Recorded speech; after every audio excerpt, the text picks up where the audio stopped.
Mga motorcycle rider na naman ang nahuli na dumadaan sa EDSA busway. Isang rider na naka-uniforme ng pulis, tumakas. May unang balita live si James Agustin.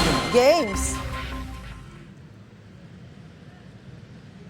Susan, good morning. Umabot na sa 17 motorista na dumaan sa EDSA busway yung natikitan sa operasyon ng SAIC ngayong umaga. Maaga nagasa ng operasyon ng Special Action and Intelligence Committee for Transportation o SAIC ng DOTR dito sa EDSA Santolan sa Quezon City. Agad naharang ang dalawang motorcycle riders na papasok sa kanilang trabaho at napadaan sa busway.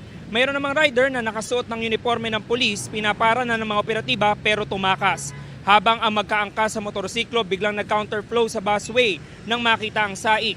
Na-corner ang rider nang salubungin ng isang carousel bus. Bukod sa pagdaan sa busway, titikitan ng rider dahil sa reckless driving at nadiskubreng nagsasakay ng pasahero kahit hindi rehistradong motorcycle taxi. Ang iba pang rider inisyohan ng temporary operator's permit.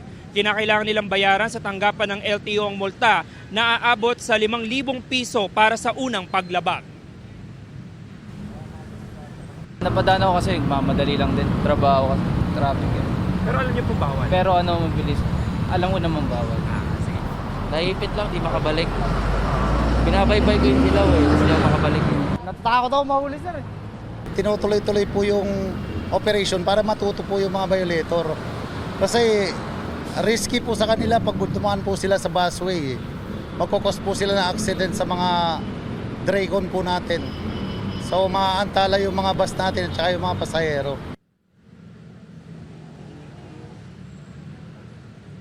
Susan, nagpapatuloy itong operasyon ng SAIC dito po yan sa EDSA Santolan. Doon sa nabanggit natin na 17 na mga motorista, karamihan po dyan ay mga motorcycle riders, 15 yon habang yung dalawa naman ay mga driver ng 4-wheel vehicles. Yan ang unang balita mula po dito sa Quezon City. Ako po si James Agustin para sa GMA Integrated News. Gusto mo bang mauna sa mga balita?